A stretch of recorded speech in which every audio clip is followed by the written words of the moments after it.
Greetings and salutations, and welcome to episode 145 of Ref the District. I'm Nathan Perry. That's the Stoner. That's Trev.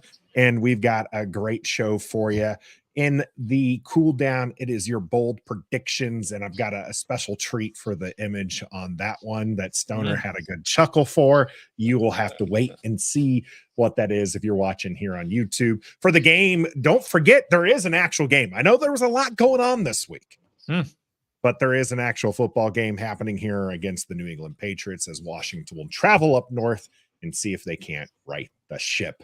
And then, of course, here and the warm-up, the Don't Sleep warm-up, which you've already got lots of people in the chat not sleeping here that I'll get to in a moment. We're going to be talking about what's next for Washington after trading both starting defensive ends, Montez Sweat and Chase Young.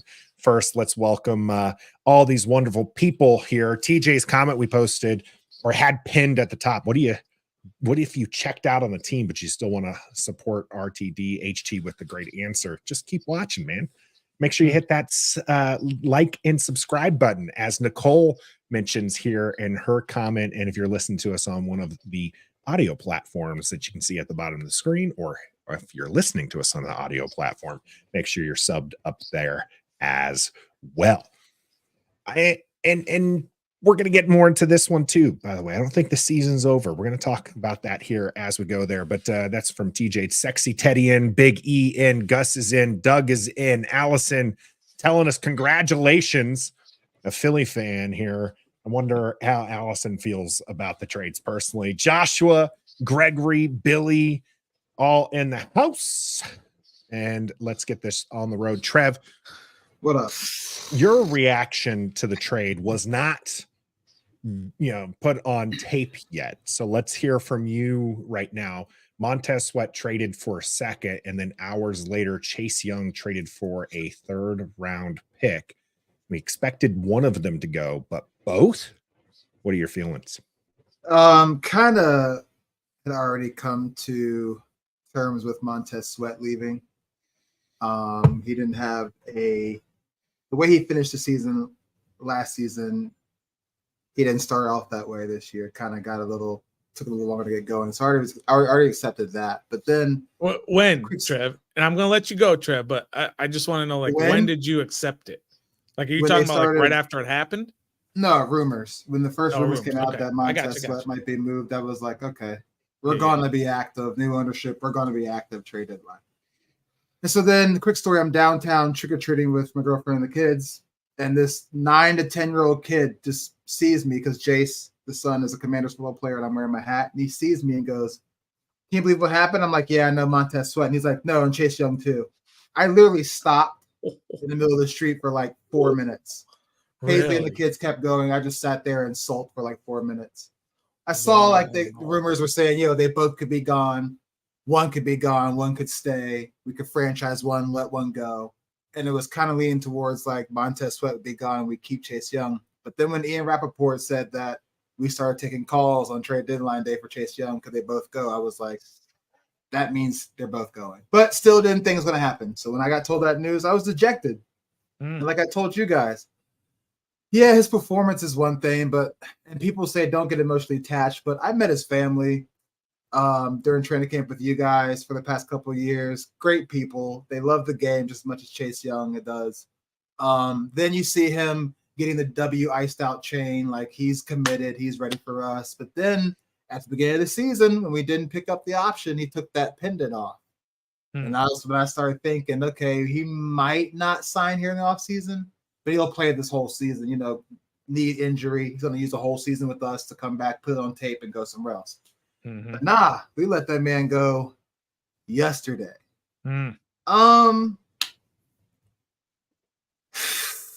Yes, they're two starting defensive ends. Yes, they're names. Chase Young is the Predator, Ohio State #2 pick. We traded up to get Montez Sweat. He was a beast at Mississippi State, yada, yada, yada. But then it comes to harsh reality that this defense plays better when either one of them is not on the field, which is crazy. It's weird, right? There are definitely a lot of stats that suggest that this defense is better without both of them, which I find very bizarre. You tell an average football fan that's a fan of another team, but just talking football, and you say like, yeah, our defense is pretty much better without Chase Young and Montez Sweat. They'll be like, yeah, okay, you don't even watch the games. Nah, we do. Play-by-play of the games. And it's true. Hate to say it, it's true, though. We perform better. We're fundamentally sound better without them. So it is what it is. There's a lot of layers to it, Trev. It is. It is a lot of layers. And then the rumors coming out saying that Chase did his own thing on the field when it came time to put the lights on. It's not even rumors. As in 21, Ron Rivera had actually said that in a press conference, right? He had said that, someone asked him about Chase and his lack of production in his sophomore year. And he said, really what we're trying to get him to do is stop doing his own thing, like, play within assignments. He kind of, gets out there and freelances a bit. Those were Ron Rivera's words. Mike Silver, who used to write for Washington, kind of put that back out because now he's over in San Francisco, and he put that back out into the world. And I'm not sure. I haven't seen. Mike was pushing it out as if it were brand new content again. As if he heard it again. And he kind of, and when I say that, I'm saying he responded to somebody saying, no, this is, my sources are coming like fresh with this, right? Where it seemed like there was a time where maybe this was just him rehashing the old news. So I'm not really sure what happened with it, but kind of out the door. And a lot of people felt like this was negative towards Chase and back to the former guys, tendencies of slandering people who are going away. And I'm not sure that was the case, not to discredit Mike and his story or anything like that, but it definitely feels like these were just things that were already said and kind of pushed back out there. Gotcha. This rift, I think, and I do think there was a legitimate rift between Chase Young and Ron Rivera. That part seemed very evident. And like you said, Chase kind of, or not Chase, but like you said, Trev, that's who you should have gone as Halloween, Trev. But the Chase Young this season definitely felt more distant. And part of that was that not picking up the 5th-year contract and the expectations and everything. And he has been a very good player this year on an individual level.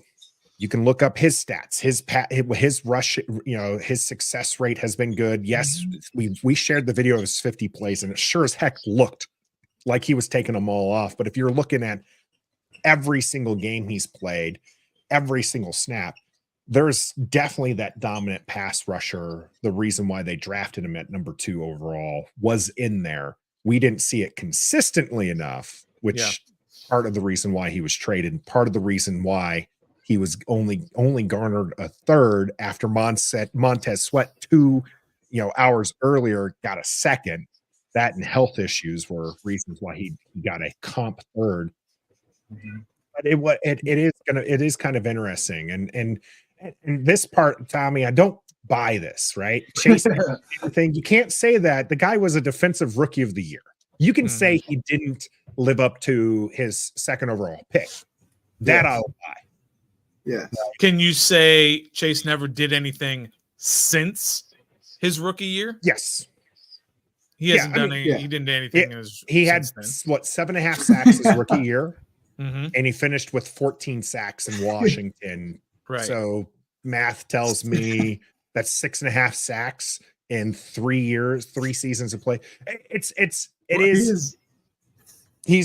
I don't think Stoner's ever been a Chase fan. I was going to say, like, this. I'm so looking forward to OTAs and not having to hear about Stoner gripe about, he's not at OTAs again. Look at that. That's a fantastic impression of Stoner, Nathan. I'm proud of you for that. But look, I have always been a fan of Chase Young. I have not been a fan of what he has done in terms of trying to become a great player. He thought he arrived, and I called it out since the off season of 2020. I said he thinks he's arrived and he doesn't have to put in the work anymore. Of all the things that he went after, the money, he even said it very clearly to John Keim, who asked him in the locker room, when he missed those OTAs in 2021. He was the only one on the whole team out of 90 guys who missed the OTAs. John Keim asked him about it. He said, look, I went to get the money. And he said, you would do it in your job, so I'm going to do it in my job. I'm going to go get that money. There's plenty of opportunities to get that money, Chase. Why does it have to be during that time when you should be bonding and working and gelling with your teammates? My point was that he forgot what it took to become what Chase Young was after that year.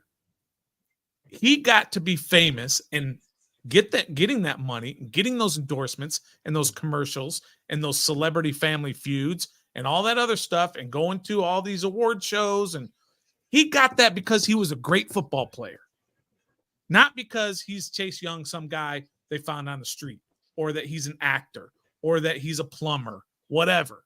He did because he was a great football player and he thought he arrived and he didn't have to put in the work anymore. I'm not saying he was out of shape. I'm not saying he didn't work on his craft when he had to be there, but he was unwilling to put in the extra work to become great. And that's why in this offseason, I was going to ask you guys, why did they not sign him to the fifth-year option? Because they knew they didn't want him anymore. They asked him to prove it. They wanted to see that fire kicked back underneath him. And as we could see from the Philadelphia game, which there was significant plays in there where he was just trying to play run defense, or he was just trying to do blah, blah, blah. I get it, right? Not every play that looked like he was not, effective was him trying to take a play off. There's levels to that, but they didn't see the fire that they saw. And even then, in the 7 games he played, because he was out for week 1, in the 7 games he played, he continued to do a little bit more of that freelancing. And that's not a coach saying that. That's not anybody that, I'm not trying to parrot the Mike Silver thing. I'm saying I watched the games and I saw him kind of get himself out of position. And I look at that and I'm like, that's not what he was supposed to do. He was trying to make a play. And when he makes a play, you're like, yeah, let's go. Sure. But more often than not, he was taking himself out of position and Josh Allen was running free, or Hurts was running free, or Wilson was, kind of moving along slowly, but with grass in front of him. And so this is why he wasn't playing. I don't think, like, statistically, I get it. I get that, when you look at it, the team has won with Casey TOOHILL starting, has won with James Smith-Williams starting, and that you can look at some of the stats and say that defense was better. And I think it was John Keim pointed out that the QBs they were playing when they were winning games without both of them were good QBs, by the way. Sure. So this wasn't a Ben DiNucci type situation where they're playing up against backups. They were actually playing against good QBs and winning without these two. I don't know that they can do that consistently, but this is perhaps kind of on Jack Del Rio, which I know Yam is going to love hearing that.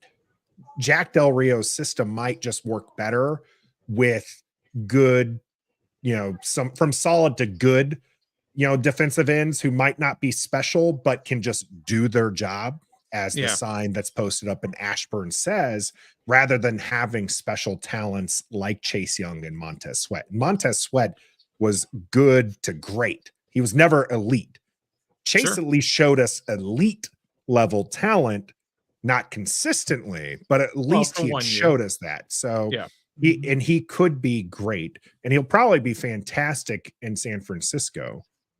We'll have eyes on it New Year's Eve. Yeah, we'll see if he actually becomes that great player that he's supposed to, and God bless him if he does. I hope that he does well. Although once you leave my team, I don't really care if you do well or don't do well. I don't wish anything bad upon you, but I'm not gonna cheer for him. I'm not gonna root for him. I don't root for Bryce Harper. and Trey Turner and Bradley Beal. And you know what I mean? I'm not rooting for those guys. Because, Porzingis, they're not on my team anymore. I'm not rooting against them to fail, but they're out of sight, out of mind. I don't care about them anymore. But, Trev, I was wondering if you still, after hearing everything, I wonder if you still have that excuses built in for Chase Young. Oh, it seems like he's occupied at the moment. He's occupied. We'll let him be occupied. The question was to Trev, and now we'll let you reposition that. I'm good. So sorry. Yeah, Trev, I just wanted to ask you, like, we got into some really good debate, you and I, about Chase Young, about OTAs, and you just would scream, it's not mandatory, and that's fine. Yes. And he's going to get his money, and that's fine. I respect your opinion. But do you still, now knowing everything and kind of hearing all this stuff, and now that he's gone and now he hasn't performed up to his rookie year, do you still give him those excuses for the past, what I would call, what's the right word? Not regressions, but whatever, doing things that I consider wrong against your teammates? No, because I can never question a man about, or a woman, doing what it takes to make their money. It's none of my business. But hindsight, after all this, he probably should have shut up at least once or twice, or made a little bit bigger of an effort to be committed to this team, not just on the sidelines nursing a knee injury, being an energized cheerleader, so to speak. I'm not, saying it's bad, but I started to lean towards you. Not the whole thing. Like I said, make some money, make some money. If you got a chance to New Balance, Clutch, whatever, that's cool. But also, you didn't get drafted to do that. You got drafted to play football for an organization. Right. That's you didn't get drafted to become a New Balance ambassador or a Clutch Sports ambassador. You could have done that after Ohio State and not even play the NFL. So, yes, I do think that it came back to bite him in the butt.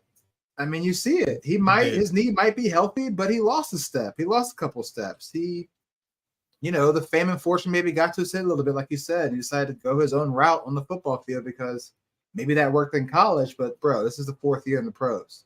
They ain't gonna work like that. So And one thing also that I don't want the perception to be out there that I think that Chase Young regressed as a football player because he didn't attend OTAs. I don't believe that for a second. OTAs can make you better, but it's not the make or break of what makes you better.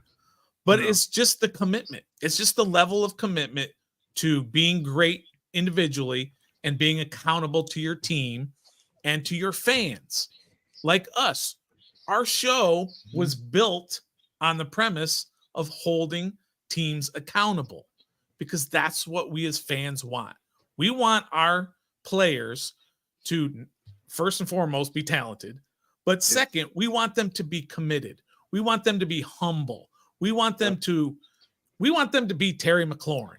Whatever Terry McLaurin does, that's what we want in our football players. Minus drop. And Chase Young wasn't that. Minus a drop or two on Sunday against the Eagles. And people might be saying, well, you guys have made a big deal of OTAs. Yeah, because like you said, Sonny, he hadn't arrived yet. If he was leading the league in sacks the past 3 years, or top 5, and he misses OTAs, that's cool. We know he shows up when it matters for games, practice. That's cool. But you've only played 1 full season, and you're rehabbing an injury, and you sign all these endorsements off the field, and you act like you've done something in this league. No one's going to remember your Rookie of the Year award 5 years from now. I mean, except for your family and football gurus, whatever. But like the average fan is not going to be like, remember back 10 years ago, he won Rookie of the Year. That's right. Not if he doesn't live up to So his promise. You got to arrive first before you can leave. Well, let's do an impromptu. We've talked enough about the trade. I want to get to the what now aspect, but I do want to do a little impromptu game with you and those watching live here on YouTube with us right now. A little true or false section. Try to keep your answers short, gentlemen. We got a few of these. The Washington Commanders are better off after the trade deadline than they were before the trade deadline. True or false, Stoner? Can I ask you to kind of expand on that? Expand on it? Are this they year? I didn't say the team. I'm saying the franchise. Is the franchise better off before the trade deadline? Or so since it's true or false, I guess I have to ask in a true or false way. The Washington Commanders are better off after these trades. True or false? Yes, absolutely true. The franchise is in much better shape than they were before the trades. Are they a better football team? That's remained to be seen. Are they more talented? No, absolutely not. Say what you want about Chase and Montez. They're talented football players, whether or not they help you win games or not. So I'm going to say true. In the long term, the organization is better off today. With the 5 or with the 2 extra picks, so 5 picks within the top 100 likely to be next season. Trev, true or false? The Washington Commanders are better after these trades. As an organization, true, I guess, because so to speak, you can look at it by saying we got rid of the last dark cloud. That was kind of, well, not the last. We've got some coaches and everything, but the last dark cloud this season to be removed. Because, I mean, Chase Young, you heard it off the field. He was all the rumors you heard about what he does off the field and in the locker room. Like, he's great on the sideline and made some friends. But, like, now it's starting to come out that he did his own thing. He, does his own practice, does his own routine. So that's a dark cloud we don't need. We're just trying to win football games. So, yeah, it's true. For the record, I don't buy this. We're going to have a whole new regime. You can't sit there and say we won't pick the correct players. I mean, the draft is a bit of a crapshoot, but that's another question. That's a question for another day. True or false? Chase Young will get a welcome home video on New Year's Eve when the 49ers come to town. Stoner? 1,000,000,000% yes, he will. I know that players of the past have not gotten that. The Trent Williams of the world, Preston Smiths, even Ryan Kerrigan didn't get one, right? But this is a whole new regime. And this whole new regime understands that when they walk into the stadium on Sunday, half of the Washington Commanders fans are wearing 99 jerseys.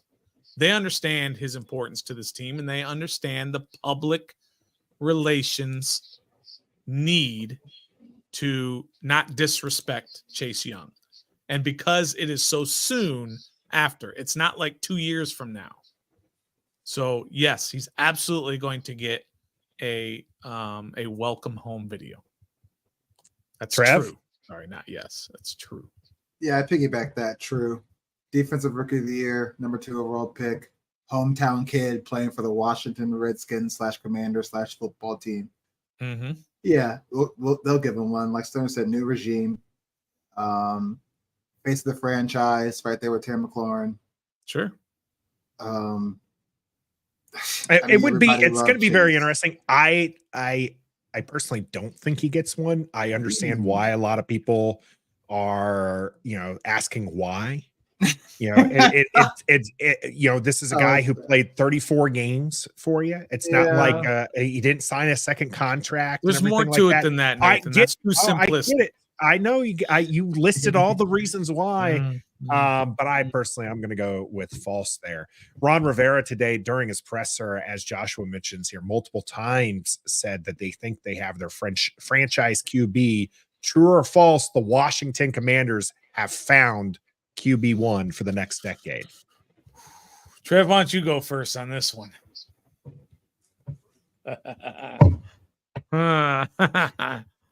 Ooh, true. Okay, that's true. a long wait. It's like an asterisk next to that. True. The how long it took him. True. Yeah, because I don't know if this is really. I mean, it's my opinion. I don't know, but if he wasn't, we would have pulled him by now and put in Jacoby Brissett and let him ride out the rest of the season because he's been sacked over 40 times. Yeah. Last year, Taylor Heineke had a chance to be that dude, but he got pulled after he took Carson Wentz's job. He got pulled again for Carson Wentz. Yeah. That's not your franchise quarterback. I think we do have him. just by the way he's progressing. I mean, he led the league in passing yards this last week, and even in a loss, 4 touchdowns in a loss. Yeah. And he's just learning, just young. So true. I think the GM likes him. True. Stoner. Yeah. Wow. That's a loaded question, Nathan. It Really is. There's so many. Who knows who the next regime is if they think he is. Okay. But that's not the question. The question is, do I think that he is QB1 for the next 10 years? And I tell you, before the season, I was not a howler, but I watched him and I watched him develop and get better and better. And then I became a howler. I said, he's the guy. And after pretty much half a season now, I have to say, there really isn't a whole lot to look at and say he's not the guy. Right. And why is that? He has all of the attributes. He has almost all of the attributes that you need from a starting quarterback in this league. And the biggest attribute that he has is his salary cap number. That's his biggest value that he has to this regime and to the next one that comes in, is him having less than $1 million a year on a salary cap, which means you can go out and pay $20 million a year for a left tackle, and $20 million for a linebacker, and another $20 million for a safety, and on and on and on. Left. And still have a lot of money left because you're not paying 40 to a quarterback. And that's where his biggest value is. But you can't do that and fall on your face. You can't be Daniel Jones, get $40 million and then fall on your face. But the point is that he has everything that you could ask for, and he's getting better. He has a stinker of a game one week, and then he follows it up with a good game to a great game. Last week's first half was some of the best quarterbacking we've seen here in the last decade. That first half was incredible. Mm-hmm. So I think he obviously has a chance to, but if you're just asking me my opinion, then true, he will be the quarterback here in the future. Yeah. There's a lot to love about Sam Howell.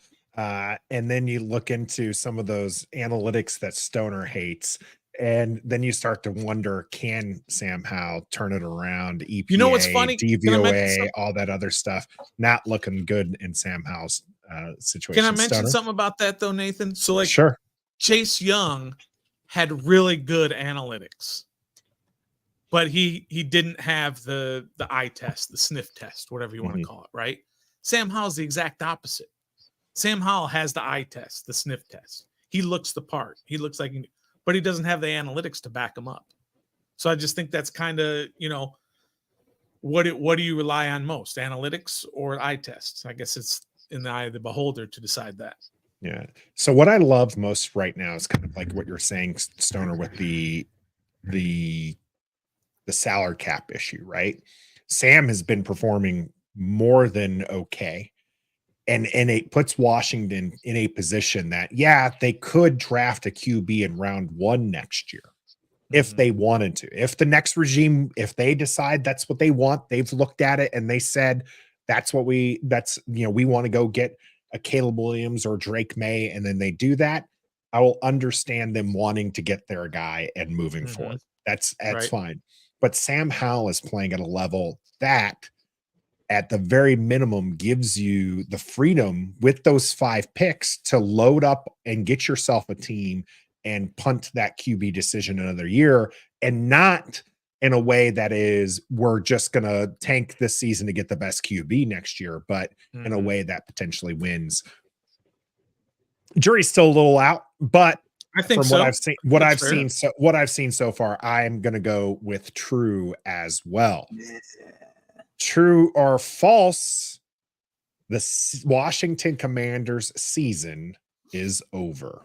Oh, that's a big fat false. Absolutely not. False. You're telling me because you've lost 2 defensive ends that are pretty good, that you've played without before and won games, that now that your season is over? Absolutely not. You have quality players with James Smith-Williams, F.A. Obata, and Casey TOOHILL. Now look, don't get it twisted. Those guys aren't going to go out there and just start wreaking havoc. Okay. That's not what they're going to do. Casey TOOHILL and them guys, they're not that. Okay. They're just quality NFL players. They're Jags is what they are, but they're good enough to play every day. So to say that the season is over because of those two guys are gone, that's insane to me. That's insane. The season is not over. And especially when you got a schedule that is tough at times, but it's not overwhelming.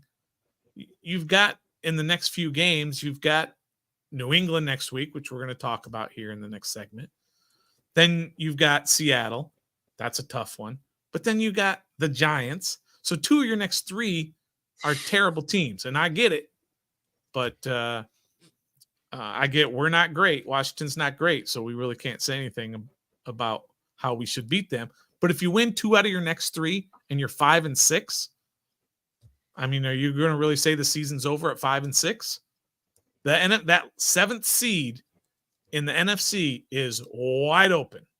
And Washington is one of those teams that are going to fight for it. All right, Trev, true or false? Washington Commanders season is over. Nah, false. Yes, they were, like Stoner said, good to great, and you said good to great players. They weren't elite. Yes, they were faces of the franchise, fan favorites, yada, yada, yada. But we're 3-5 with them. We haven't done anything with them on defense. This year alone, we're allowing over 30 points on defense. And that's the position they play. Defense. Yeah. Season's not over. The Patriots, who have been awful all year, just won last week. Did they win last week? The Bears, who've been awful, Bears awful all year. Put up 40 against Montez Sweat and Chase Young. Sure. They put up 40. Okay? The season's not over. Any given Sunday. I know it's so cliche. I know it's a movie about football, but it's literally any given Sunday. Yeah. The Dolphins hung up 70 on Denver. Denver goes and hangs up and stops Kansas City from scoring 10. Right. It's any given Sunday. So season's not over. We still got division games. It's always a battle. And you can't tell Terry McLaurin.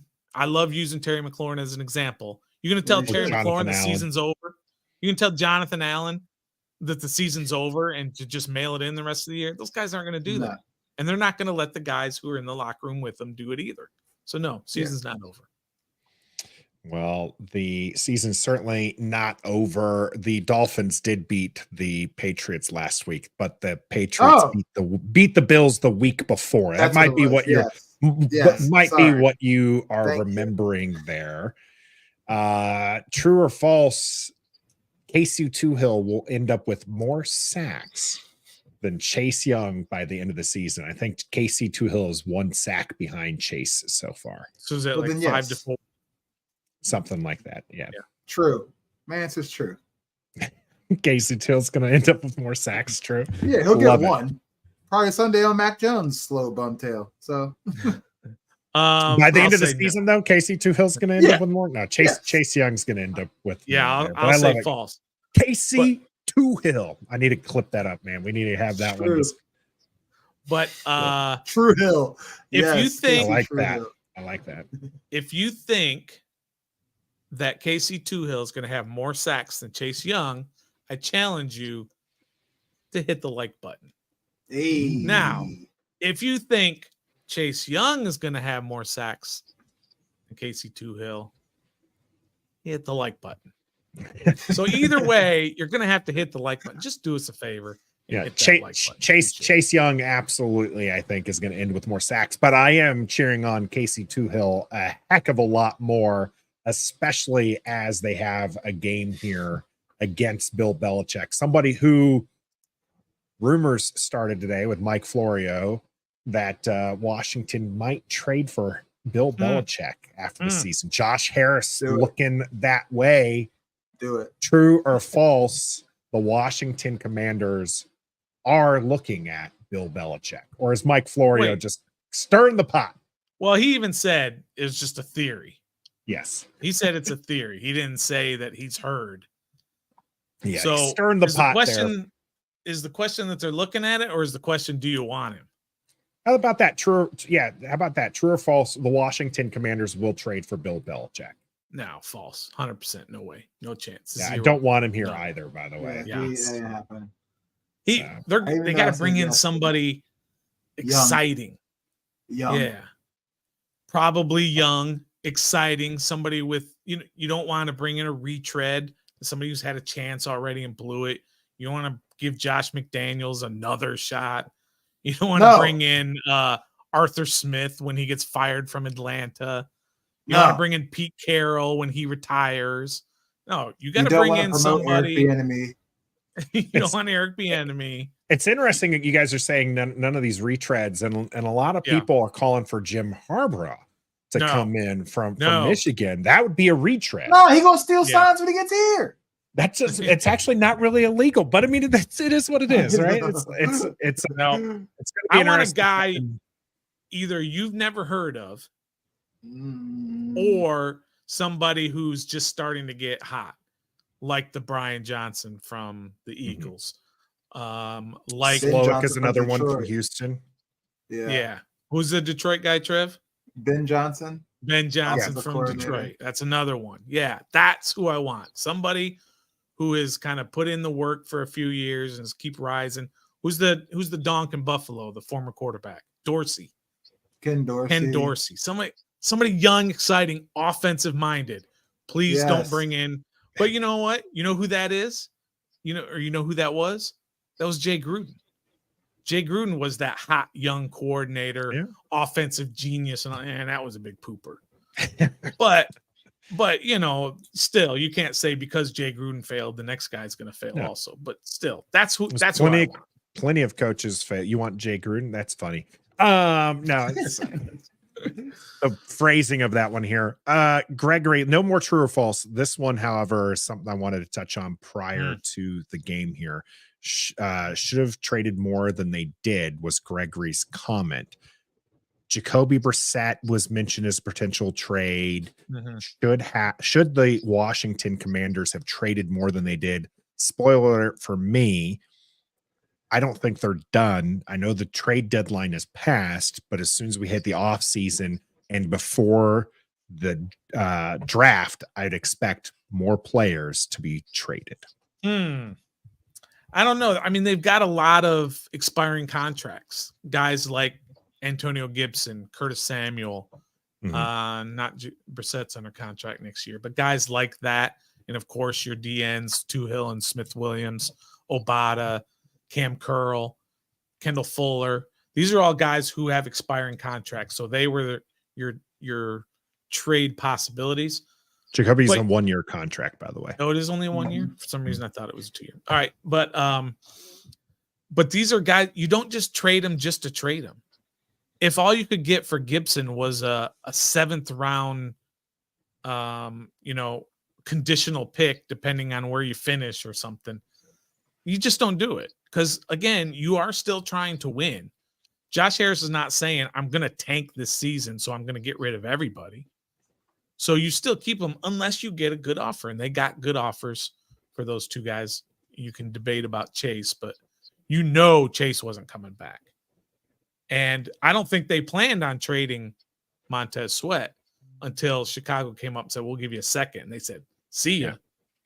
That's too good of a deal to pass up. Yeah, that was the value being mentioned a lot today, was that the new Shin, who's the new analytics guy, was heavily involved in explaining how the value was for each of these trades. The team wanted to sign Montez Sweat is what everyone was leaning towards, right? But then once Chicago came in with a second, they said they can avoid it. I think Colin had tweeted out something. Colin Dunphy, a friend of the channel, the value that they got was essentially a 8th overall pick. I know it's a second rounder, but based off of all the stuff and the money and all this and everything that goes into it, essentially they got the 8th overall pick. So, I mean, they have 5 within the first round. We're going to have plenty of time to talk about that. But right now we need to talk about how Washington can beat the Patriots. That's coming up here on Ref the District. The game is brought to you by Pacers Running Stores. Pacers has 5 stores in Northern Virginia and DC. For the best running footwear, apparel, and gear, just stop by or schedule a virtual fitting with the best running experts in the business. Pacers Running exists to help as many people as possible through running. For every run, it's Pacers Running. Skins, I don't know your sense of humor, but this doesn't sound like a fun fact at all. Fun fact, we only had 6 winning records since 1993. Well, if Washington's going to make that 7, they're going to have to win here against the Patriots. The Patriots, not a great team by any means. They are currently the favorites, though, to win up in Foxborough, 3.5 favorites. And looking at kind of the season leaders, very basic stats here, they're eerily similar to the Washington Commanders. Mac Jones not having as good of a season as Sam Howell, but let's face it, not even anybody in the NFC East is having as good of a season as Sam Howell. Brian Robinson and Stevenson for the New England Patriots, 95-97 carries. So only 2 carries difference. Now, Brian Robinson's been able to get 384 yards off of his and 4 touchdowns, where Stevenson's only gotten 307 and 2 touchdowns. That's a terrible yards per carry average. That is not good. Not good. Terry McLaurin, 42 catches, 495 yards. Ken Bourne, who just hit IR for the New England Patriots, 7 catches, 406 yards. So they're all right there in the same ballpark as the Washington Commanders. Now, the biggest difference is they have future Hall of Fame coach and Bill Belichick, and we have Ron Rivera. So, Trev, how do we stack up against these Patriots? We should get this dub. I'm not just saying that because I'm a fan. I'm saying it because I've been watching the games. I see the highlights of the Patriots don't score. They can't score. They can barely get first downs. They have so much quarterback controversy over there. It's ridiculous. Sometimes it's Mac Jones. Sometimes it's Zappy. Sometimes it's Malik Cunningham. Sometimes it's Will Greer now. Sometimes it's Mac Jones again. So, but it is still Bill Belichick. Their defense is okay. They kind of, held in check with Miami last week for the most part until the end. But it's any given Sunday. If we play like we've been playing these winning teams this season, we should win this game against this lesser opponent. Because for some reason, when we play lesser opponents, we play down to their level and we end up winning by 1 or getting embarrassed. Yeah, it's crazy. So now we have another chance to come out and dominate a horrible team in the AFC, led by a Super Bowl dynasty Hall of Fame head coach who is starting to hit reality that you need Tom Brady. I think we should just pedal to the metal, bro. They have no receivers outside of Kendrick Bourne, who just tore his ACL. Juju Smith-Schuster's coming back from concussion, but he averages 2 catches every 4 games now. So we should literally dominate this game. And I know Chase Young and Montez Sweat, 2 huge pass rushers, are gone, but we still got John Allen and Deron Payne, and Casey TOOHILL and James Smith-Williams, who have been proven serviceable when Sweat and Young are gone. So we should dominate this game, stop playing down to the level, and play it to the elite level that you just got done playing last week, that you've been used to playing all season, honestly, with the schedule so far. So just play ball, bro.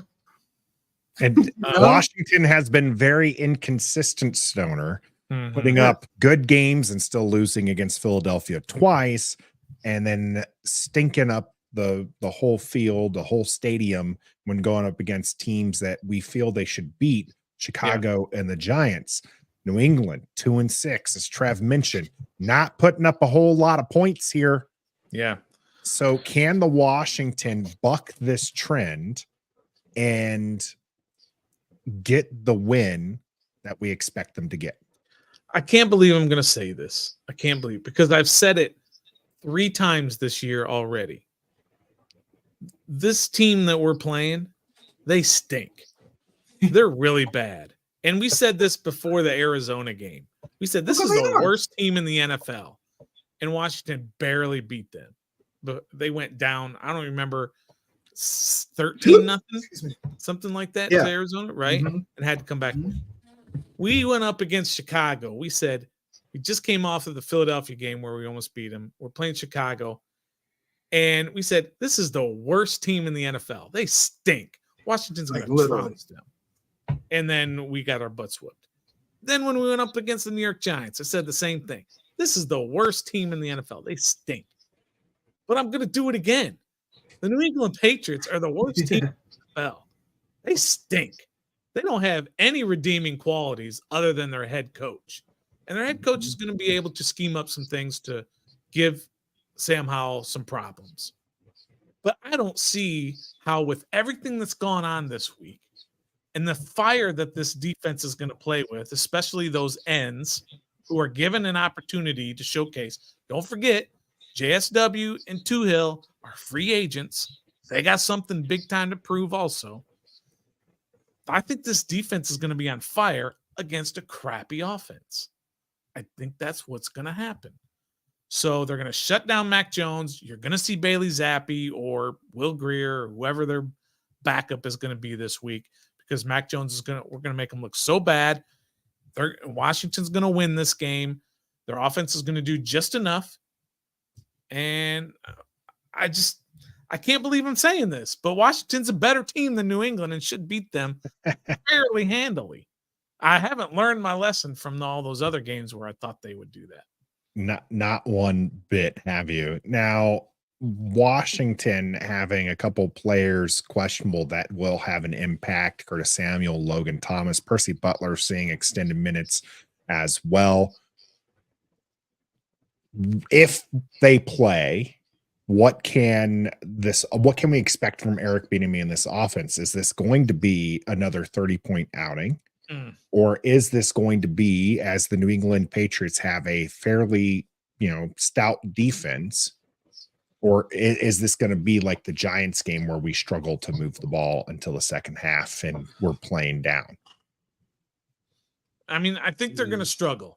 I think Bill Belichick is as much as you want to say that he couldn't win without Tom Brady, which I think is true, but still, he was a defensive mastermind. He was the guy running those New York Giants teams in the 90s when they were winning Super Bowls with Bill Parcells leading it. He is a fantastic defensive coordinator, defensive mind. And he is, somebody put this in a while ago that you put up there, that says Bill Belichick eats rookie QBs for lunch. Now, technically, he's not a rookie. Totally get it, but he's basically a rookie. He knows what to do to fluster. They've seen it all. He's seen it all year. What's gotten Sam in trouble all year, and he's going to come after Sam Howell big time. If Eric Bieniemy just does what he did last week and dials up all these quick plays, these quick slants, bubble screens, and runs the ball, they should be able to overcome that because, Terry McLaurin, greater than. Jahan Dotson, greater than. Curtis Samuel, greater than.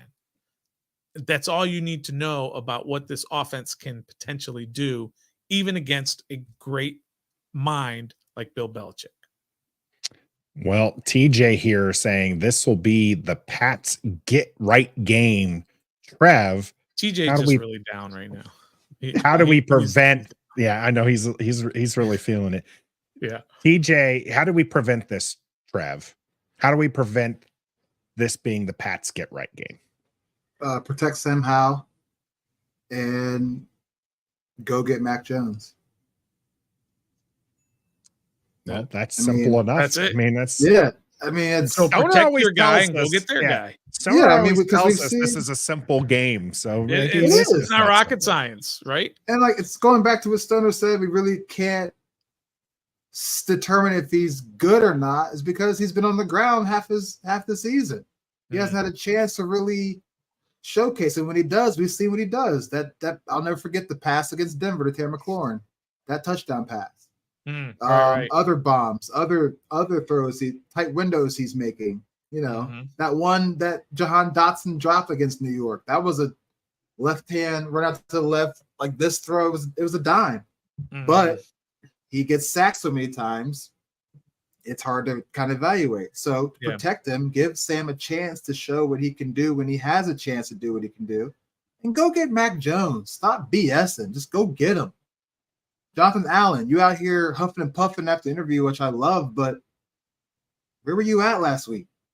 Deron Payne, where were you at last week? Cam Curl shows up every now and then. Kendall Fuller every now and then. You know, let's just stop BSing and go get this quarterback. I think what you're also going to see different this week is you see a lot when you're watching Washington. Yes, they blitz at times, but you've heard John Allen say it for a couple of years now whenever he's interviewed. We're 4 first-rounders. We should be able to beat our guys and get to the quarterback with 4 guys. And I know he beats that into the brains of the coaches. Jonathan Allen does. He's a captain. He's a leader. That's what he does. He says, you don't need to bring these blitzes.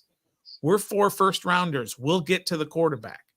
And that hasn't worked all this year. The 4 guys are not winning consistently enough. So now that those 2 guys are gone, and you've got TOOHILL and Williams, and you're going to see KJ Henry and Andre Jones quite possibly get some playing time, they're going to need to dial up blitzes. They're going to need to do things exotic, a lot different defensively than what we've seen all year, which has basically been, you 4 guys, go get them, and we'll try and cover back here. So I think you're going to see a lot more pressure on the quarterback, which in turn is going to make Kendall Fuller look like an all-pro because Mac Jones, who's not very good, is going to throw him up for Kendall Fuller to go get. It's a team game. It's a team game. If you put pressure, your secondary is going to look better because they don't have to cover as long and they can jump routes and all this other stuff. But if you don't put pressure, so then your defensive backs are going to get exposed. So they know that this week. They know that they're not going to just come with 4.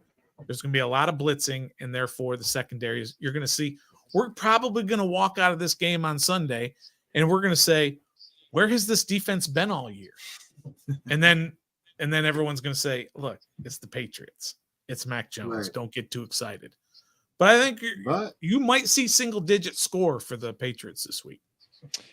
Mac Jones having thrown 8 interceptions on the season so far, 4 of those coming from Sam, home. Right? No, Sam Howell has Sam Howell has 8 as well. 13 touchdowns to 9 touchdowns, Mac Jones. That Mac Jones has. So yeah, big difference. I also like to always point out, I know statistically you still have to count them, but 4 of those interceptions came in one game, right? Sure. So like Sam Howell has had one really, really bad game against the Bills and spread out the rest of them throughout there, right? Mac Jones has just been consistently bad all year long. Now, Sam Howell was only sacked 1 time. Part of that was the new offensive line. Part of that was Eric Bieniemy's scheme. Lots of talk about whether or not they've, fixed things, Stoner, as Trev fixes his camera there. What are we going to see from that offensive line, that new build offensive line? Is Sam Howell, because Bill Belichick feasts on fresh QBs, is this going to be another game like we saw against Philadelphia where there was only 1 sack? Or is this going to be closer to that Bills game where they took down Sam Howell 9 times? Well, I think the concept is the same thing that we were talking about for the defense.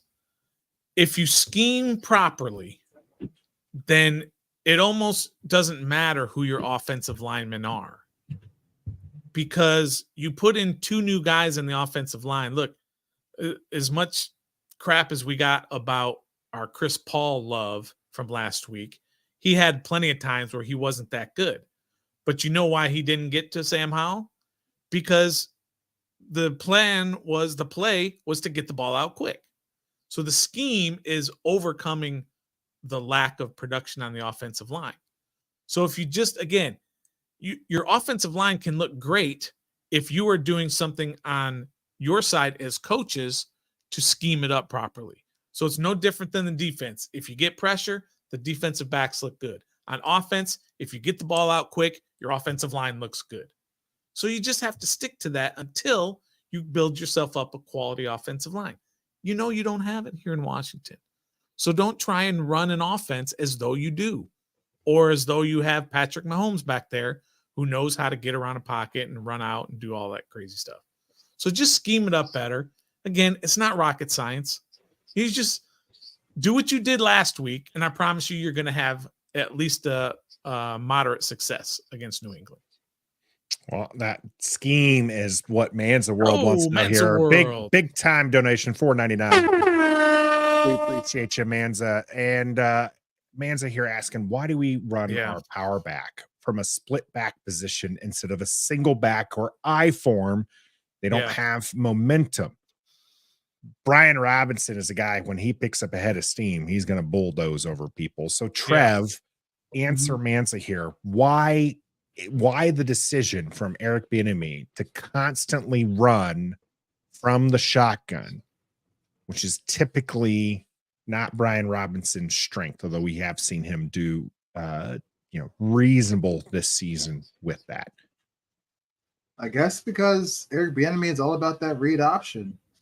Everything starts in that position, whether you throw or run, and it's kind of annoying and easy to predict because we never line up in single back or I form. I mean, I do on Madden all the time, and it works for me. So why don't we try it in real life?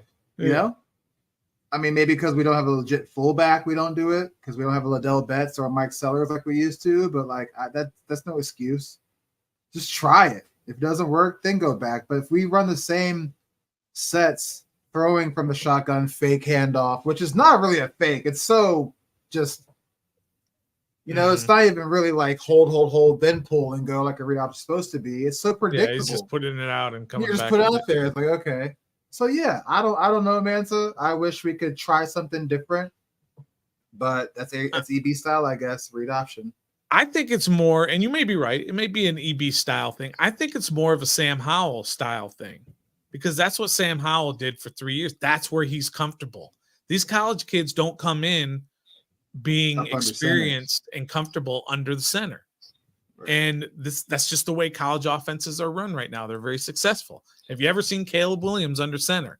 And then you're going to have him come into the pros and be under center when he's been looking at defenses from 4 yards deep, and now he's got to move up closer. Sam Howell is comfortable back there being able to see the defense from 4 yards off the line of scrimmage. But that's not conducive to the running game. If Sam Howell goes under center, they're going to run the ball. And that's a big tell for the defense. I think it's like a 92% of the times he goes under center, he's handing off. It's very rare. But it's just not conducive to a good running game to be in the shotgun all the time. No. Single back or you have your split backs. I want my running back when he gets the ball to be at almost full speed already, a la Derrick Henry. When Derrick Henry gets the ball, he's not doing it from a shotgun. Okay, he's getting it when he's already running downhill, and good luck tackling that dude when he's already at full speed. Yeah, or anybody running full speed like that, Yeah.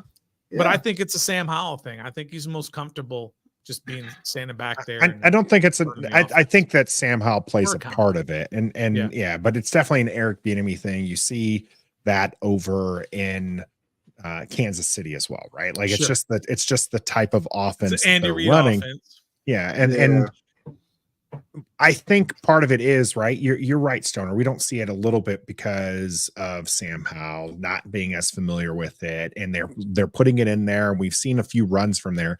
I am going to argue with you guys. The run has been successful from shotgun. It's been overall. Yes. Where I want to see the change, and I'm not saying you have to call him under Sam Howell under center every 3rd and 1.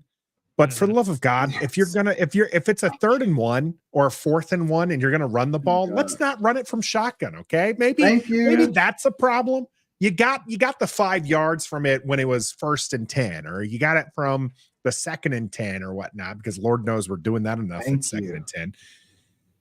But don't do it at 3rd and 1, not when they're stacking the box. Thank you. Or with no back behind you. So he's throwing it. It's obviously right.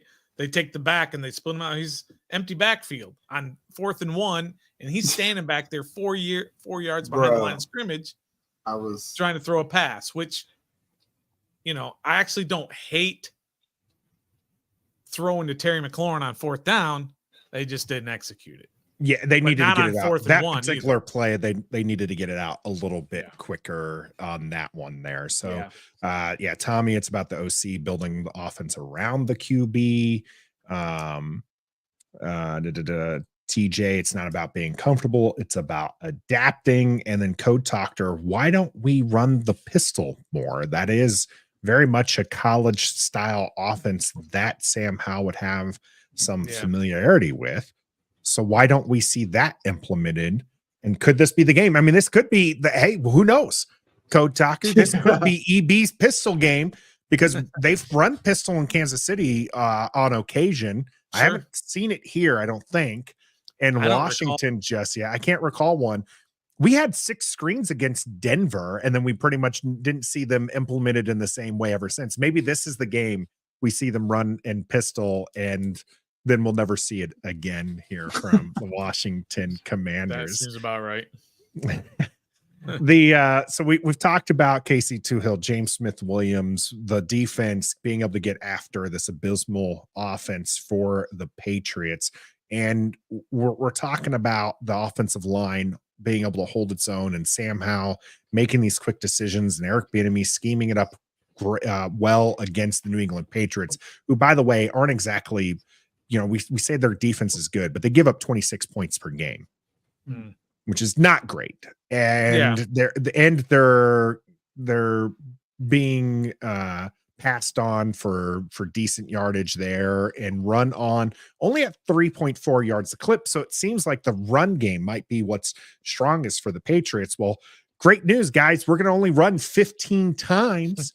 If that. So we don't have to worry about their best part of the game. They're going to be able to work around that. Look, they stink, Nathan. They're not a good team. They're 2-5. They had back-to-back games where they I had it up here a moment ago. They had back-to-back games there where they only scored 3 points. They scored 3 against the Cowboys, 0 against the Saints. Then they lost to the Raiders, who just fired their head coach.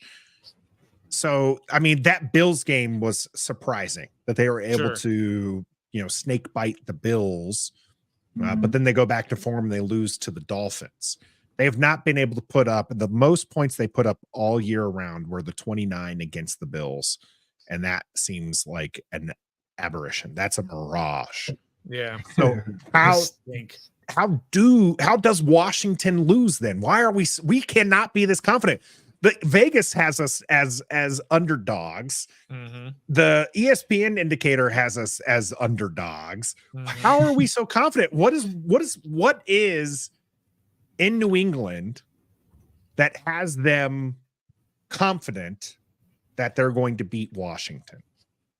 Hey, remember at the end of our instant reaction last week, or I think it was the end of the instant reaction, I said very clearly, I'm a dumb person because I thought that Washington, I think it was after the Giants game. But anyway, I said I'm a dumb person because I thought they should whoop on the Giants. It's the same thing.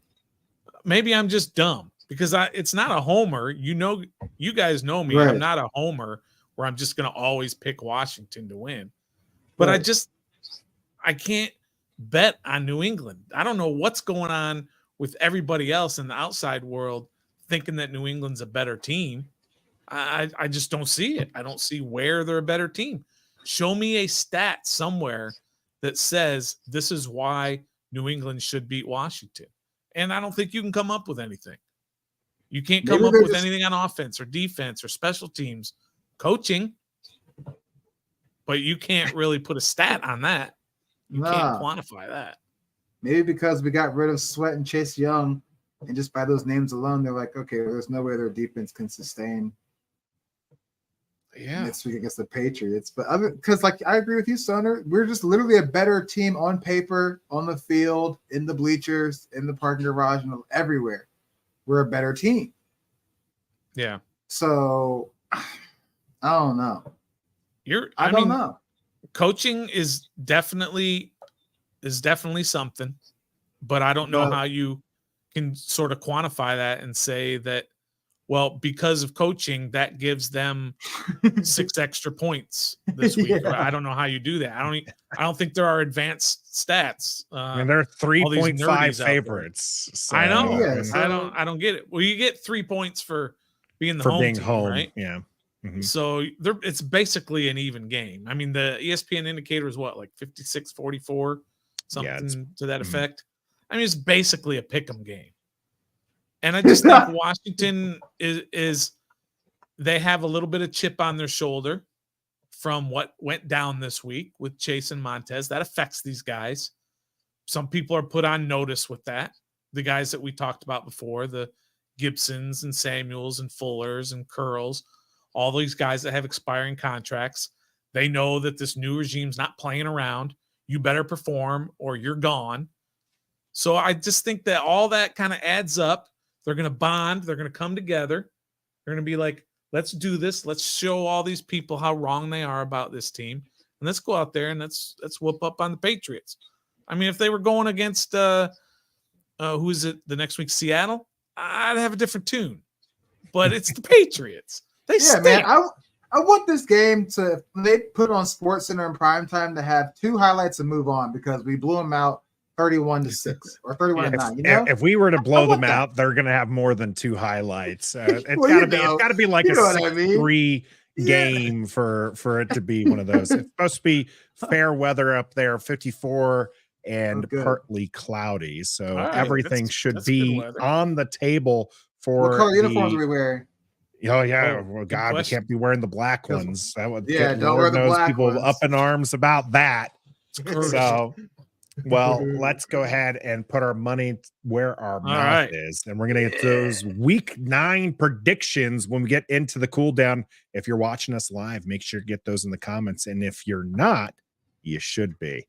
Catch us here on the cool down. The cool down is brought to you by Manscaped. Ever since my Nathan started using their products, I can't cool down.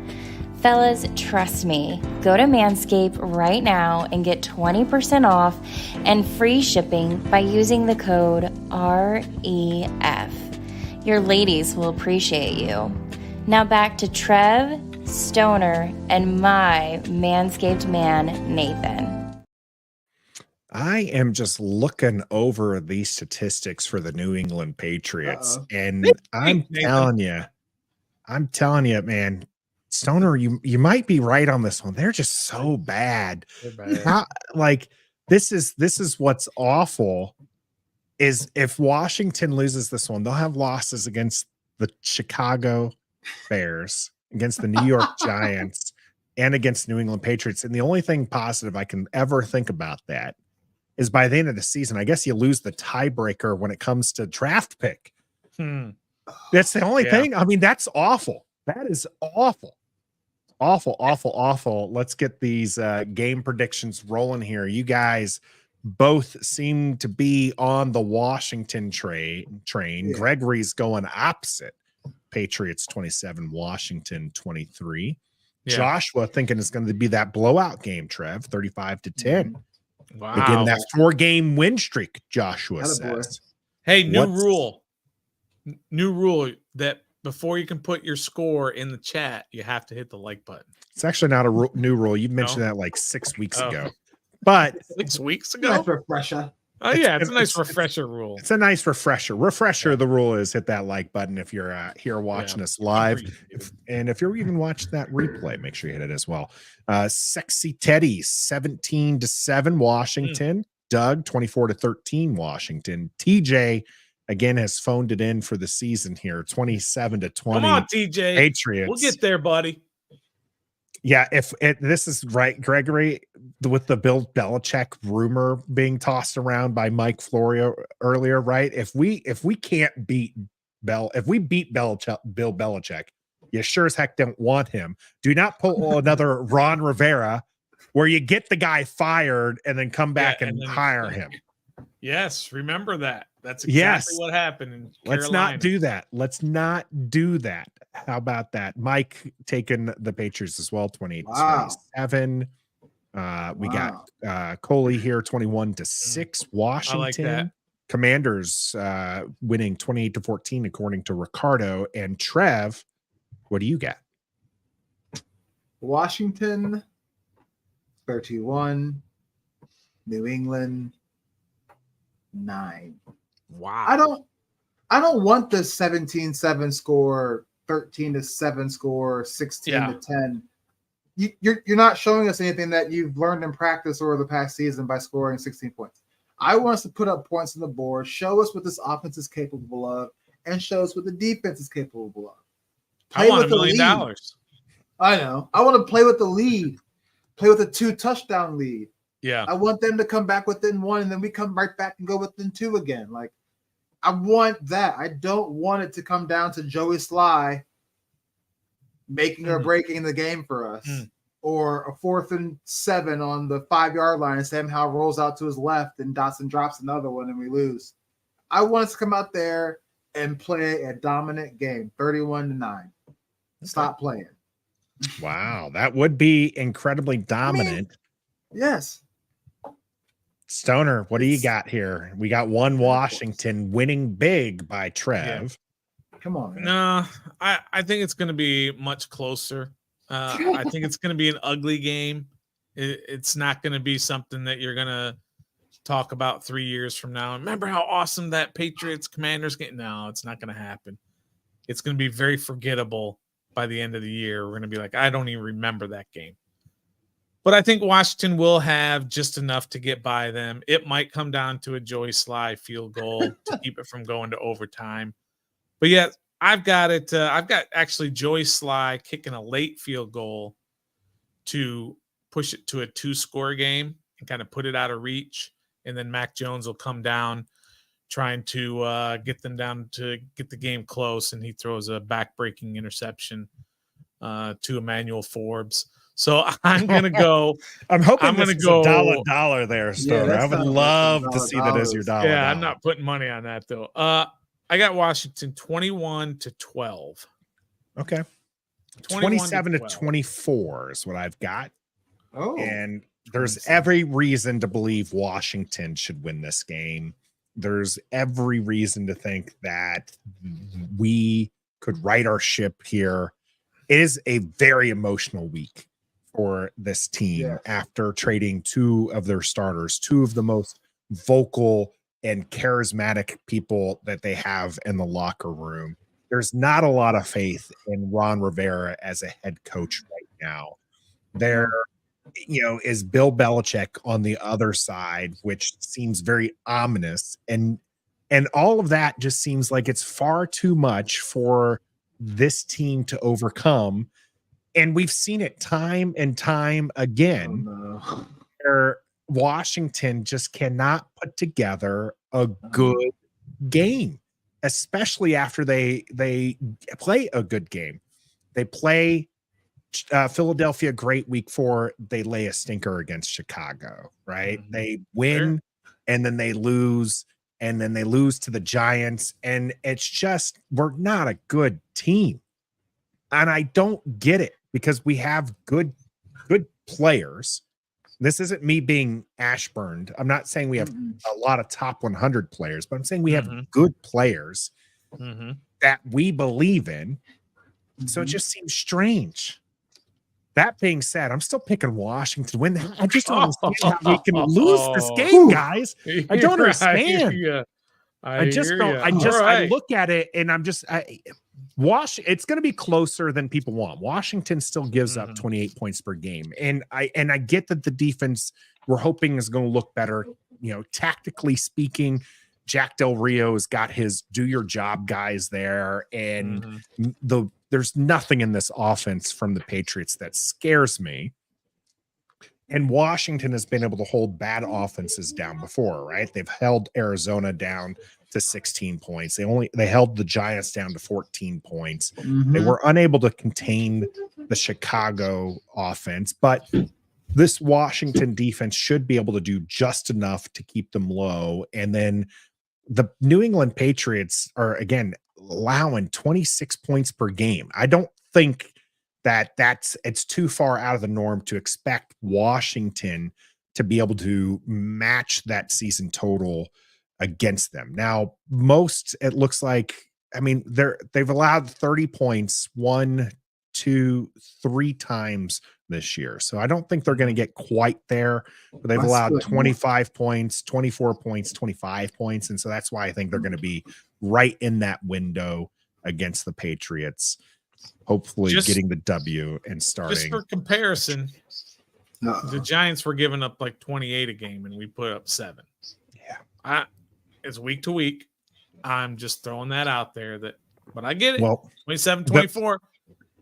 I wrote it down. I was about to say the Patriots have 15 sacks on the year, and there's got to be no way we're going to double them up, right? Like, there can't be. We doubled up the Giants, and that's one of the big reasons and why the Bills and the Broncos. 7. Oh, the list goes on and on and on and on. Philly had 24 sacks, 3rd in the league, I believe, and we gave up 1 to Philly. There you go. So maybe Eric Bieniemy looks at that and says, okay, that worked. My quarterback threw 4 touchdowns. My receivers were constantly open. He overthrew 2 other potential touchdowns, 1 to Pringle, 1 to McLaurin. The 1 to Pringle was because your offensive player of the week got blasted. Sure. Yeah. For sure. But still, everything that he was doing was working. And it allowed the kept the Philadelphia defense from getting to his quarterback too much. So maybe he duplicates that this week. He doubles up and says, well, if it worked then, it should work this week. Let me continue that. It's not a good sign when all 3 of us have Washington to win. Not. I believe that's it's not great. And they're 0-3 in those games. Or no, the Arizona they won. I always forget that. Hey, Scotty, are you guys forgetting that our subpar, or we have a subpar secondary? Ricardo jumping in here with our secondary is trash. I'm not going to defend the secondary. Okay. They've not been good this year. That being said, your offensive threats, Kendrick Bourne is out. Your next top wide receiver is Hunter Henry. Cam Curl can cover him, right? Demario Douglas. Who's ever heard of Demario Douglas before I just mentioned his name? Okay. Stevenson is another one. Jamin Davis is fine there. Pharaoh Brown, like Mike Gesicki, a guy who I actually thought would have been pretty nice to have here. Like the Devontae Parker. And Juju. Are you scared? And most of all, you said all those names, Nathan, and you forgot the most important one. Mac Jones. Right? You scared of Mac Jones? Are you scared in any way of Mac Jones? No. Now he's gonna do some things. They say the secondary is trash. I get it. Nathan said, Nathan, how many points is their offense scoring per week? 14 is what I thought I saw. 14, right? Which is way at the bottom. It's probably 30th or something like that, 29th or 30th, somewhere around there. 14.8 points per game. Yeah, Nathan's got them scoring 24 points, 10 points above their season average.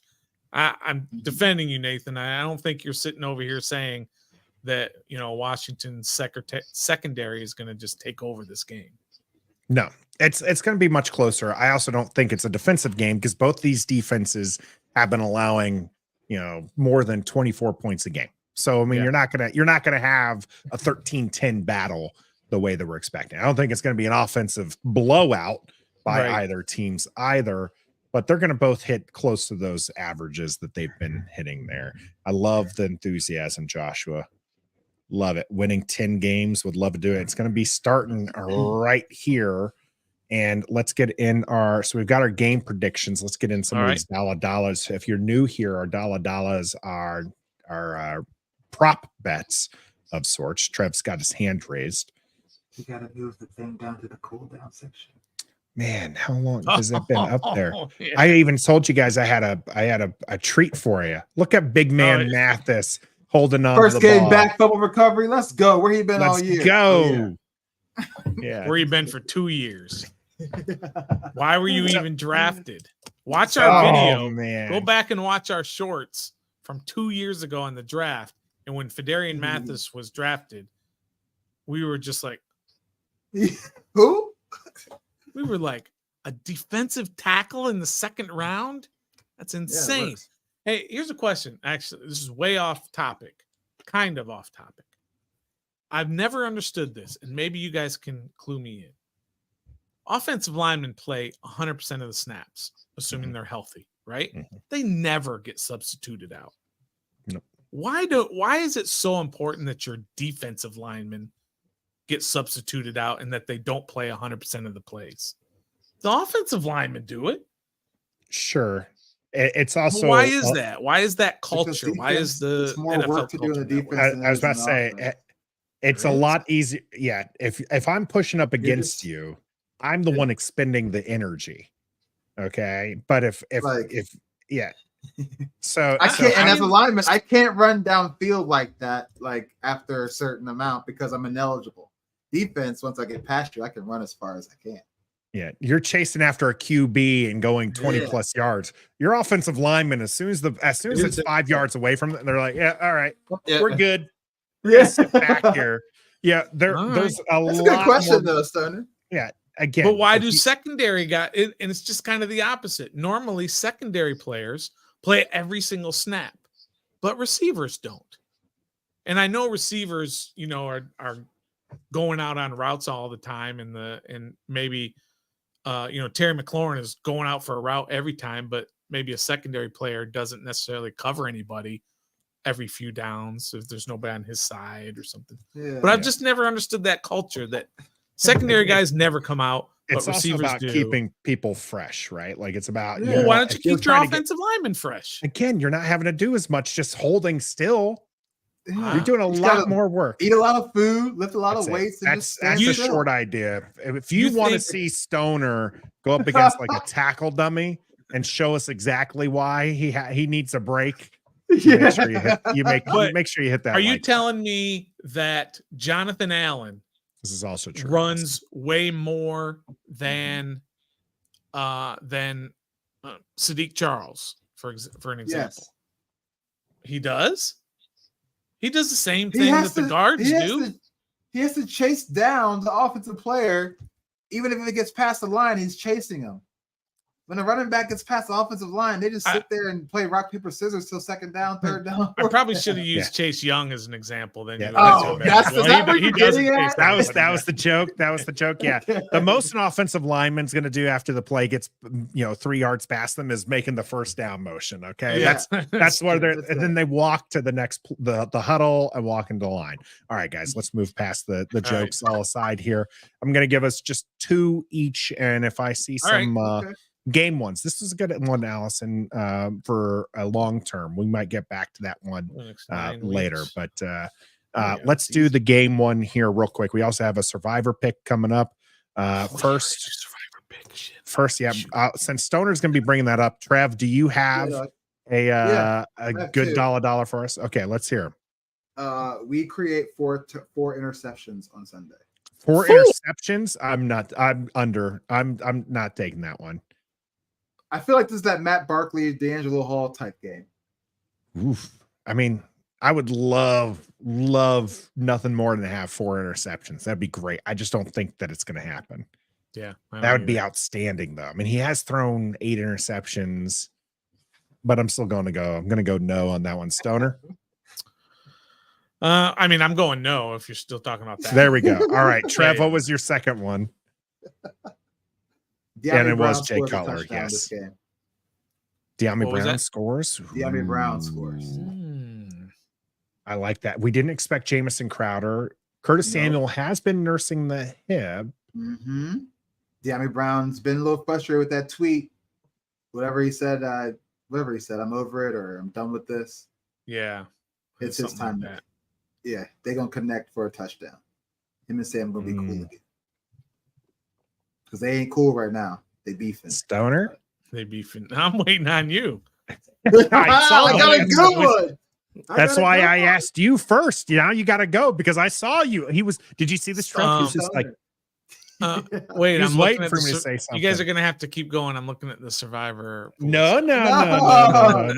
De'Ami Brown scores a touchdown, bro. De'Ami Brown scoring a touchdown.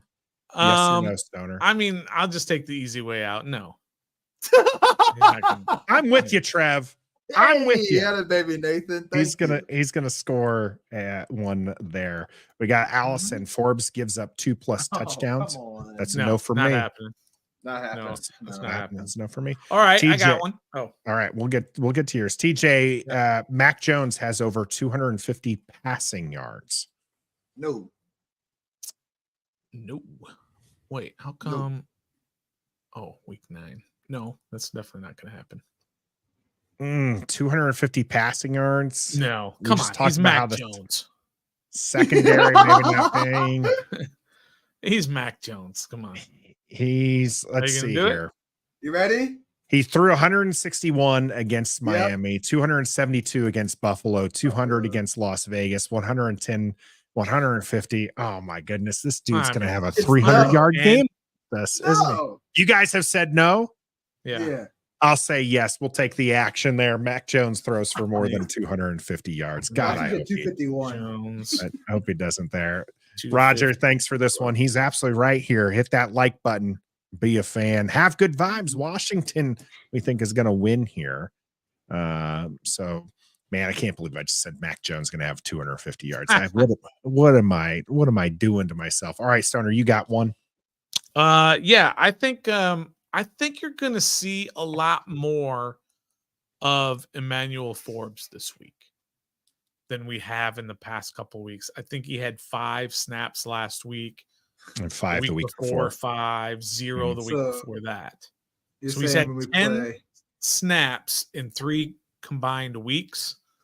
I will say Emmanuel Forbes plus 10 snaps in this game. Defensive snaps, just to clarify. Defensive snaps, not yes. I'm with you. He'll play more because they don't have no elite receivers, so he's gonna play more. I hate to be like that. I think this is just the right kind of game to get him out there to give him some more time. Get some more confidence. I mean, he had time. He had 5 snaps against AJ Brown, Devontae Smith. What is Licorice? What was the other guy's name? I already forgot his name. What? Zacchaeus? Zacchaeus? Yeah. I think that they should play Forbes more. Yes. I don't know that they're going to. So Trev, you're with Stoner on this one? Yeah, I think he does play 10+ snaps. I'm gonna be the Debbie Downer on this one. I'm gonna say that they should, but they don't play him more than 10 snaps. Okay. I just don't think that they're still easing him in. They're going to be like, here's your 5 snaps a game. Maybe he'll get 7. Maybe he'll get 8. I mean, realistically, you hope that there's only, 50 snaps from the New England Patriots. So you don't want to see a whole lot of snaps from them and a whole lot of opportunities. So that's why I'm going to go under on there. While Stoner's thinking of his second one there, Joshua, KC TOOHILL, 2 sacks. Yeah, KC True Hill. 2 sacks. KC 2 sacks. I like that. KC You're going under that? Yeah. KC TOOHILL. No, I'm not going to say it because I just want to get some action here. KC TOOHILL's not going to have any sacks. Ooh. Okay. I'm against you. I'm going with that, Joshua. I'm with you. 2 sacks. All right. Trev. TOOHILL. I'm going to take the under as well. I'm not going to go as bold as saying that he's going to have 0 sacks like Stoner, but I'm going to go with the under. Mac Jones having been sacked 16 times so far this game. Not many. That's 2 a game. That's not that many here. KC TOOHILLs. Stoner, your second dollar. All right, my second dollar. Wait, didn't I have 2 already? Oh, I guess I did not. Nope. Let's go to the offensive side of the ball. And Brian Robinson is averaging, I don't know, I'm making this up. He is averaging 10 carries a game, something like that. Not a lot. Fairly close. Yeah. He's got 95 carries in 8 games. 8 games. So just over, what is that? Just over 10 carries a game. Yeah, almost 12 per game. I'm going to go Brian Robinson over 11 carries, not touches, straight carries. I'm with you, Stoner. I'm with you too.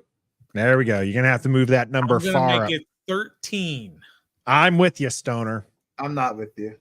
All right. All right, 13 carries. Right. If he would have gone to 14 or 15, I don't know that I would have been with him either there, Trev. That one's a risky one.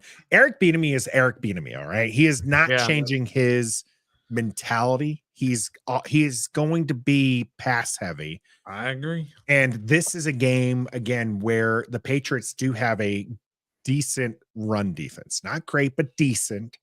And so Washington, it might be one of these situations where we see 55 passing and 20 total rushes. Yeah. So it's gonna be one of those games, Stoner. Sexy Teddy Sly makes a 55-yard field goal.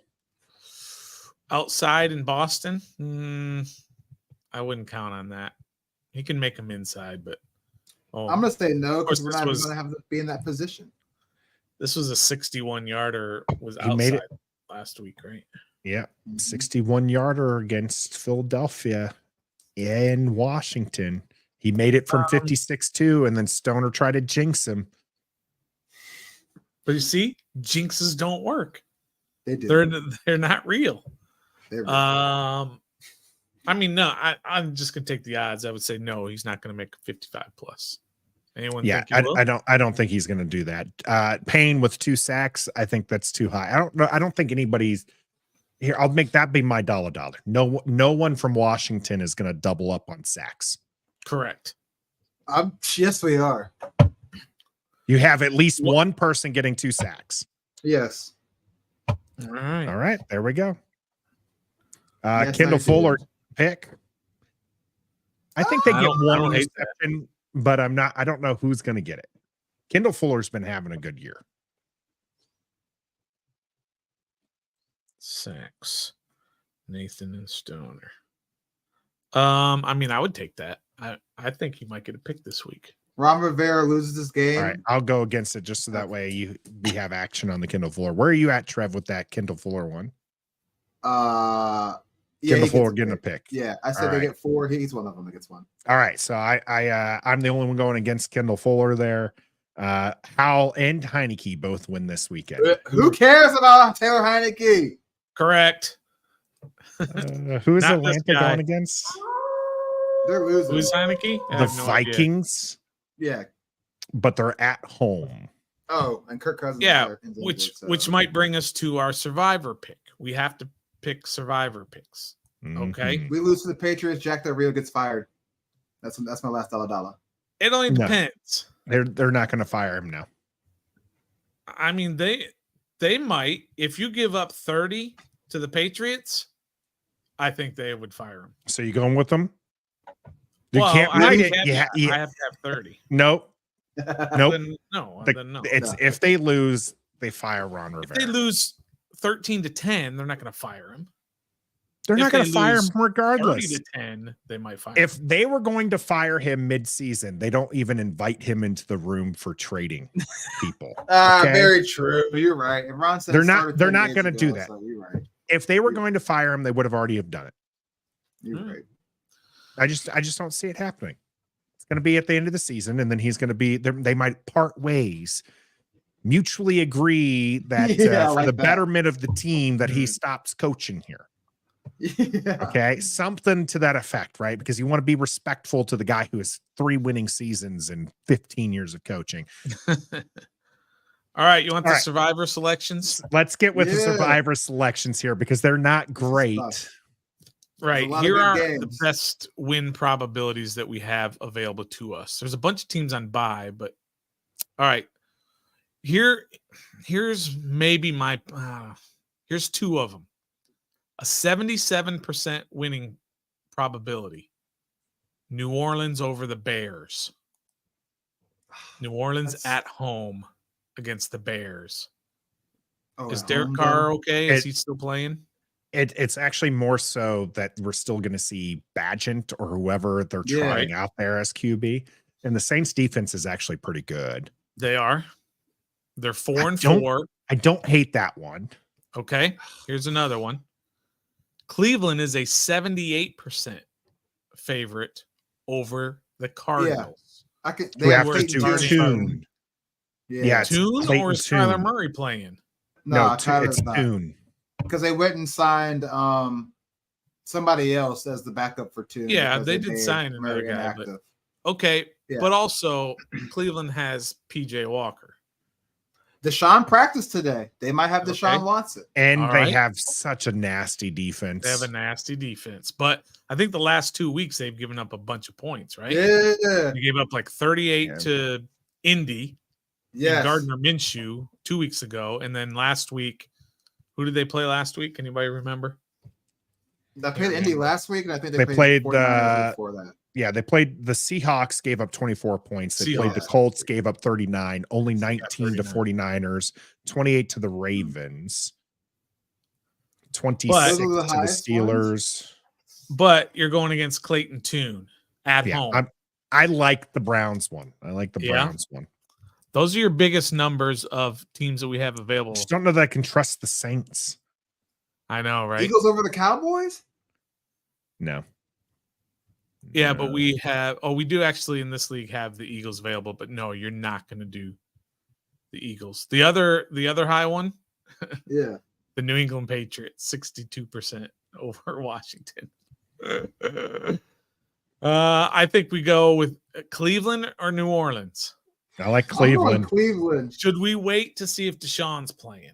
Sure, we can wait, but let's see if anybody in the chat has anything for us. If they have any more dollars, it seems like those are the two we want to look at. It's been a great show. We've talked extensively about the trade and what's next for Washington there in the warm-up. We talked about the Patriots in the game. We're going to be talking about the Patriots again on Saturday, but this time from the Patriots. If we're confident, what are the Patriots thinking? As we will have a guest in to tell us about the Patriots side of things. So make sure you tune into that. And we'll, of course, be live for the play-by-play and commentary on Sunday. Always a fun time here on Ref the District. Make sure that you like this video, sub up here on YouTube, or if you listen to on one of the audio platforms, make sure you sub up there as well for those auto downloads. Either of you have anything? Or can I hit it? Hit it. Until next time. Nathan, do the stoner impersonation again. Be a fan.